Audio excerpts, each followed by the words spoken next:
Hi hello welcome to our channel. నేను మీ సిరి. ఈరోజు మనం చెప్పుకోబోయే కథ ధరణి కళ్యాణం పార్ట్ 132. రండి, మిమ్మల్ని మా అన్నయ్యకి పరిచయం చేస్తాను అంటూ వాళ్ళిద్దరినీ చూసింది విదిత. కారు కూడా అక్కడే ఉంది కాబట్టి ధరణి, గగన్ విదితని అనుసరించారు. అటువైపుకు తిరిగి ఉన్నాడు అతను.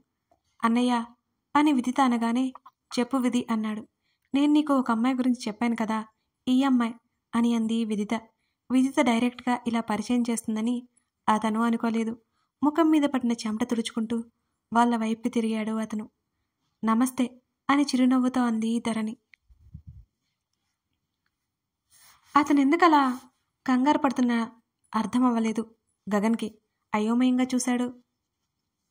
నైస్ టు మీట్ యూ అంటూ గగన్ వైపు చూస్తూ అన్నాడు ఆ వ్యక్తి. షేక్ హ్యాండ్ ఇచ్చాడు గగన్. తడబడుతూనే గగన్ చేతిని పట్టుకున్నాడు అతను. అతని చేతి కంటిన చిరుచెమటలు గగన్ చేతిని తాకాయి. సూటిగా ఆ వ్యక్తిని చూశాడు గగన్. మా అన్నయ్య విభవ్ అని పరిచయం చేసింది ఆ అమ్మాయి. గగన్ వైపు చూస్తూ గుటక వేశాడు విభవ్. గగన్కి అతని బిహేవియర్ చిత్రంగా తోచింది. అన్నయ్య, తను ధరణి, తన హస్బెండ్ గగన్ గారు అని పరిచయం చేసింది విదిత. ముఖంలో నవ్వు పులుముకున్నాడు విభవ్. ధరణి, చాలా లేట్ అయిపోయింది, ఇంటికి వెళ్దామా అని అన్నాడు గగన్. అలాగేనండి అని గగన్తో చెప్పి, మీకు మా ఇంటి అడ్రస్ తెలుసు కదా, వీలుంటే ఒకసారి ఇంటికి రండి అని విదిత చేతులు పట్టుకొని చెప్పింది ధరణి. అలాగేనని నవ్వుతూ తల ఊపింది విదిత. గగన్తో పాటు కారు వైపు నడిచింది ధరణి. ఊపిరి పీల్చుకున్నాడు విభవ్. ఆ రోజు ధరణిని కాపాడింది విదితన. ఇద్దరు దొరికినట్టు దొరికి మిస్ అయిపోయారు. ఇప్పుడు ఆ రాజ్గఢ్ ఖచ్చితంగా గగన్కి దొరికిపోయి ఉంటాడు. ఎప్పటికైనా నన్ను కనిపెట్టొచ్చు. అర్జెంటుగా ఇక్కడి నుంచి అబ్రాడ్ వెళ్ళాలి, లేకపోతే నా చెల్లి ముందు, పేరెంట్స్ ముందు నేను ఒక హంతకుడిగా ఉండాలి అని అనుకున్నాడు విభవ్ మనసులోనే. సూర్య రాగానే పరిగెత్తుకుంటూ ఎదురు వెళ్ళింది ధాత్రి. ఆమెనొకసారి చూసి మౌనంగా ఇంట్లోకి నడిచాడు సూర్య. సూర్య అంటూ అతని చేతిని పట్టుకుంది. సున్నితంగా ఆమె చేతిని విడిపించుకుని గబగబా మెట్లు ఎక్కి గదివైపుకి నడిచాడు సూర్య. ధాత్రి, సూర్యకి కాఫీ ఇవ్వు అంటున్న కళ్యాణి మాటలకు కళ్ళు తుడుచుకొని కిచెన్లోకి వెళ్ళి కాఫీ పట్టుకుని సూర్య దగ్గరికి వెళ్ళింది ధాత్రి. గదిలో కనిపించలేదు అతను. బాల్కనీలో ఉన్నాడేమోనని అక్కడికెళ్ళింది ఆమె. రైలింగ్ మీద చేతులు పెట్టి దీర్ఘంగా ఆలోచిస్తూ ఎటో చూస్తున్నాడు గగన్. కాఫీ అతన్ని పిలవాలి అంటే కూడా ధాత్రికి భయం వేసింది. అతని ముందు పెట్టగానే కాఫీ తీసుకుని తాగడం మొదలుపెట్టాడు సూర్య. ఏవండి అని వణుకుతున్న గొంతుతో ఆమె చేత్తో అతని చేతిని పట్టుకుంది. నా మనసేం బాగోలేదు, ఒంటరిగా ఉండాలి అనిపిస్తోంది. వెళ్ళిపోమని ఆమెకు చెప్పకనే చెప్పాడు సూర్య. ఏం మాట్లాడాలో అర్థం కాలేదు ధాత్రికి. సారీ, నేను కావాలని అంటున్న ఆమె మాటల్ని మధ్యలోనే ఆపేసి, ఐఎమ్ ఓకే, లోపలికెళ్ళు అని అన్నాడు సూర్య. కోపంగా ఉన్నావా నా మీద? కనీసం నా వైపు కూడా చూడవా అంటూ కన్నీళ్లతో అడిగింది ధాత్రి. అదేం లేదులే అంటూ కప్పెట్టి ఆమె చేతిని పట్టుకుని దగ్గరికి తీసుకున్నాడు సూర్య. నేను కావాలని అనలేదు, సరదాగా అన్నాను అని ఆమె అతని షర్టు పట్టుకుని ఏడుస్తుంటే, ఇట్స్ ఓకే, నీ మీద నాకేం కోపం లేదులే అన్నాడు ఆమె తల మీద చిన్నగా నిమురుతూ. నువ్వు కోపన్నా నేను బాధపడను, కానీ నువ్వు బాధపడ్డావు కదా, అందుకే వెళ్ళిపోయావు కదా అని ఆమె తల ఎత్తి అతని వైపు చూస్తూ అడిగింది. ధాత్రి, అదేం లేదు, వదిలేయ్ అంటూ ఆమె కన్నీళ్లు తుడిచాడు సూర్య. సారీ, ఇంకెప్పుడు నిన్ను హర్ట్ చేయను అని అంది ధాత్రి. సరే, ఇక ఏడోకు, నేనే సీరియస్ అయ్యాను, ఓకేనా? నువ్వేమీ తప్పుగా అనలేదు కదా అని అన్నాడు సూర్య. అంటే ఏంటి నీ ఉద్దేశం అని అడిగింది ధాత్రి. నీ ఉద్దేశం అదేగా. సారీ, చెవులు పట్టుకుంది ధాత్రి. ఇంకెప్పుడు నన్ను ఎవరితో కలుపు అని అన్నాడు సూర్య. ఆ మాటలకి ఆమె సంతోషపడిపోయింది లోపలే. "ఉమ్." కళ్ళు తుడుచుకుంటూ తల ఊపింది ధాత్రి. ధరణి ఎలా ఉంది? ఆ టాపిక్ డైవర్ట్ చేయడానికి మాట్లాడాడు సూర్య. బావుంది అని అక్కడ జరిగింది పూసగుచ్చినట్టు చెప్పింది ధాత్రి. ఇది ప్రపంచంలో 8వ వింత అని సూర్య సత్యనారాయణని ఉద్దేశించి అనగానే, కావచ్చు. అక్కడ ఉండి ధరణిని చూసి నాకు చాలా బాధ అనిపించింది. 4 రోజులు మా డాడీ నాతో మాట్లాడకపోతేనే నేను భరించలేకపోయాను. చిన్నప్పటి నుంచి కనీసం తనను ప్రేమగా దగ్గరికి తీసుకోలేదు అంటే ధరణి పరిస్థితి ఎలా ఉందో ఊహించుకుంటేనే కష్టంగా ఉంది. ఏదైతేనేమి మంచి భర్త దొరికాడు ధరణికి. మేడ్ ఫర్ ఈచ్ అదర్ వాళ్ళిద్దరు. ఎన్నో ఏళ్లుగా ఆమె మనసులో ఉన్న బాధ గగన్ అనే వ్యక్తి తీసేశాడు. అవును, సడన్గా వాళ్ళు ఎందుకు వచ్చారు అని అడిగాడు సూర్య. హాస్పిటల్కి వెళ్తూ వెళ్తూ వచ్చారట అని అంది ధాత్రి. ధాత్రి, నాకు బాబు పాప కావాలనిపిస్తోంది అని అన్నాడు సూర్య. నేనిప్పుడు కాదన్నానా అని ధాత్రి నవ్వుతూ అంది. ధాత్రిని హత్తుకున్నాడు సూర్య. చెప్పడం మర్చిపోయాను. వాగుడికాయ్ హైదరాబాద్ అసలు చూడలేదట. దేవు తీసుకొస్తాను అన్నాడు అని చెప్పాడు సూర్య. సూర్య చేతి మీద దెబ్బ వేసి, వాగుడికాయ ఏంటి వాగుడికాయ్, చక్కగా మాట్లాడుతూ ఉంటుంది. దానికి నువ్వు పిచ్చి పిచ్చి పెళ్లి పెట్టకు. నీకు గుర్తుందో లేదో కానీ బెంగళూరులో నా స్కూటీని కార్ డాష్ ఇచ్చినప్పుడు నేను ఎవరో తెలియకపోయినా నాకు ఎంత హెల్ప్ చేసిందో అని జానుని తలుచుకుంటూ చెప్పింది ధాత్రి. గుర్తుంది కొంచెం అని అన్నాడు సూర్య.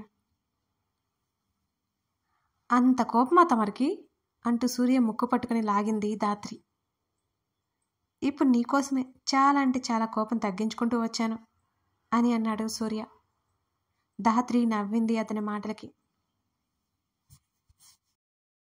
బాల్కనీలో కూర్చుని దీర్ఘంగా ఆలోచిస్తున్నాడు గగన్.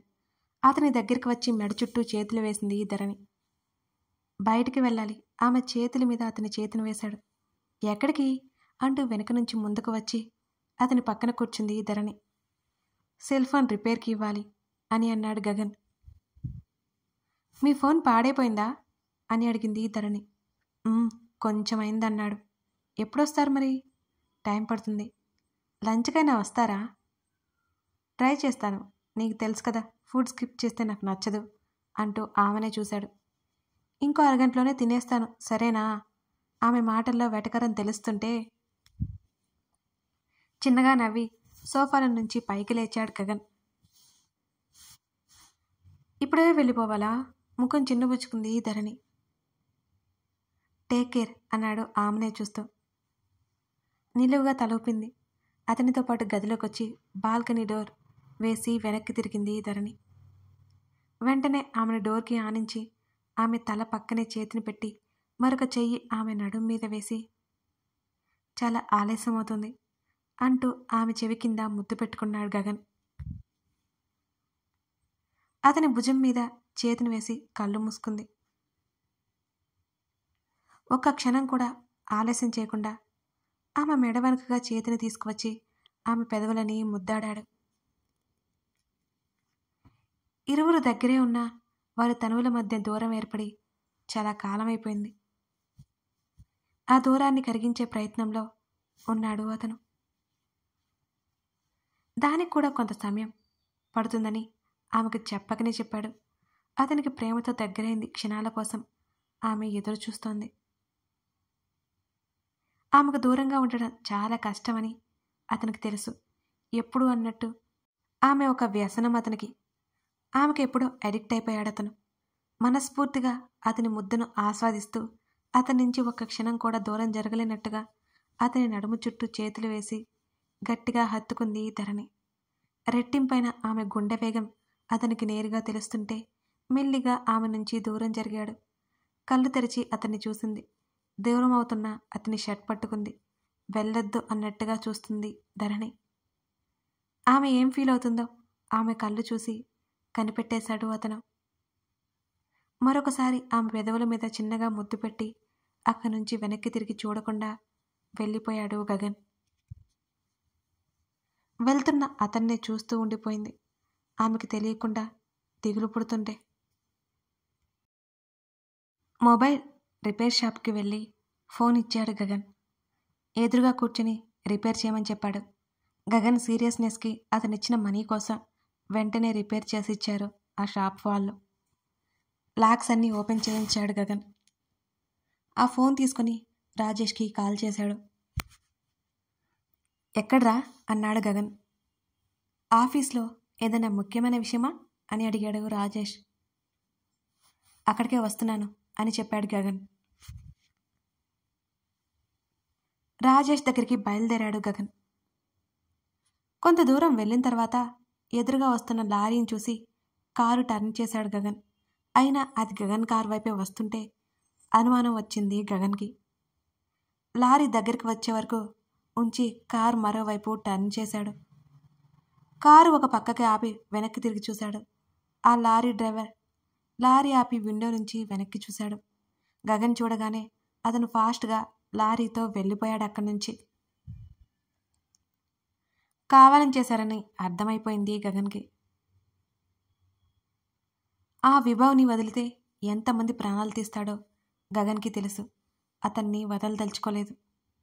కార్ స్పీడ్ పెంచాడు. రాజేష్ ఆఫీస్కి వెళ్ళి ఎదురుగా కూర్చున్నాడు. రమ్మన్నా కూడా రావు, ఇవాళేంటి సడన్గా వచ్చావు అని నవ్వుతూ అడిగాడు రాజేష్. ఫోన్ తీసుకొచ్చాను అంటూ రాజేష్ టేబుల్ మీద పెట్టాడు గగన్.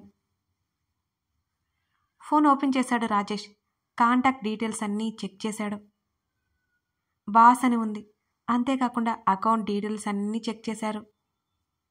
రే, విభవ్ అనే వ్యక్తి నుండి లక్షల్లో ట్రాన్సాక్షన్ జరిగాయి అని గగన్ వైపు చూశాడు రాజేష్. గగన్ పెదవుల మీద కన్నింగ్ స్మైల్ ఏర్పడింది. అంతేకాకుండా కాలు మీద కాలు వేసుకుని వెనక్కి వాలాడు. గగన్ ముందుగానే గెస్ చేశాడు, కానీ నిజమో కాదో అనే సందేహంలో ఉన్నాడు. విభవ్ అంతా చేయించిందని గగన్కి అర్థమైంది. ముందు రోజు విభవ్కి షేక్ హ్యాండ్ ఇచ్చినప్పుడు విభవ్ చేతి మీద ఉన్న టాటూ చూశాడు గగన్. ఆ టాటూ ధరణి వీడియోలో కూడా పడింది. వాయిస్ కూడా అతను విన్న వాయిస్ లాగా అనిపించింది గగన్కి. కానీ తెలుసుకోకుండా అనుమాన పడకూడదని ఇంతవరకు ఆగాడు గగన్. ఇప్పుడు కన్ఫర్మ్ అయింది. అదే విషయం రాజేష్తో చెప్పాడు. రే, ఏంట్రా నువ్వనేది? అంటే ప్రగతిని చంపేసింది ఆ విభవ? అంతే ఆశ్చర్యంగా అడిగాడు రాజేష్. అన్నాడు గగన్. మరి ఆ రాజుగాడు ఎందుకు ఒప్పుకుంటున్నట్టు? రాజేష్ అయోమయంగా అడిగాడు. మనీ, బెదిరింపో ఇంకేదైనా కావచ్చు అని అన్నాడు గగన్. వీటి డీటెయిల్స్ సూర్యకి సెండ్ చేయమంటావా? ఎక్కడున్నాడో కనిపెడతాడు అని అడిగాడు రాజేష్. అవసరం లేదు, పదా. సూర్యని కూడా రమ్మను. అసలే వీన్ని ఎలా చంపాలో నాకు ఐడియా లేదు. ఏమైనా సలహాలు ఇస్తాడేమో అంటూ బయటికి వెళ్ళిపోయాడు గగన్. గగన్ చెప్పిన మాట రివైండ్ చేసుకుని వెళ్తున్న గగన్ని నోరు తెరుచుకుని చూస్తుండిపోయాడు రాజేష్. రే, రారా అంటున్న గగన్ పిలుపుకి వెంటనే ఫోన్ బయటికి తీసి సూర్యకి కాల్ చేసి విషయం చెప్పి ఆ ఫోన్ తీసుకుని గగన్తో బయలుదేరాడు రాజేష్. ఆఫీస్లో ఉన్న సూర్య రాజేష్ చెప్పిన లొకేషన్కి బయలుదేరాడు. ఇప్పుడు వాడు ఎయిర్పోర్ట్కి వెళ్తే ఏం చేయాలి అని అడిగాడు రాజేష్. కారు దిగి ఎండలు మండిపోతున్నాయి కదరా అని అన్నాడు గగన్. నేనేం మాట్లాడుతున్నాను, నువ్వేం చెబుతున్నావు అని అయోమయంగా అడిగాడు రాజేష్. ఎయిర్పోర్ట్కి వెళ్ళాలంటే ఇటే కదా రావాల్సింది. వాడు ఇంకో గంటలో ఎయిర్పోర్ట్కి వెళ్ళాలి అంటే ఇదో రోడ్లో వస్తూ ఉంటాడు అని అన్నాడు గగన్. కాసేపటికి వినయ్ని తీసుకుని వచ్చాడు సూర్య. అక్కడ వినయ్ని చూసి రాజేష్ ఆశ్చర్యపోయాడు. బావా అని గగన్ దగ్గరికి వస్తుంటే అసహ్యంగా చూశాడు వినయ్ని. బావా, నన్ను క్షమించు అంటూ వినయ్ కాళ్ళు పట్టుకున్నాడు. చిరాగ్గా వెనక్కి జరిగాడు గగన్. ఏయ్, బుద్ధి లేదురా నీకు? నీ చెల్లెల్ని చంపిన వాడితో స్నేహం చేస్తున్నా. నీ చెల్లెల్ని ఎంత దారుణంగా చంపాడో తెలిస్తే గుండె ఆగిపోతుంది అని అన్నాడు రాజేష్. తెలుసు అని చేతుల్లో ముఖం దాచుకుని గట్టిగా ఏడ్చాడు వినయ్. తెలుసా? ఎలా అని అయోమయంగా అడిగాడు రాజేష్. నా వెనుక ఎవరో మనుషులు పడుతుంటే వాళ్ళకి చిక్కిపోయాను నేను. కొన్ని రోజుల తర్వాత వాళ్ళ నుంచి తప్పించుకున్నాను. వాళ్ళు గగన్ బావ మనుషులని నాకు తెలుసు నేను తప్పించుకొని నా ఫ్రెండ్ విభవ్కి కాల్ చేసి రమ్మని చెప్పాను. వచ్చాడు. ఆ తర్వాత ఏమైందో తర్వాత భాగంలో తెలుసుకుందాం. కథ నచ్చితే లైక్ చేయడం మర్చిపోకండి. మీ లైక్స్ మనకి చాలా చాలా అవసరం. Thank you for watching this.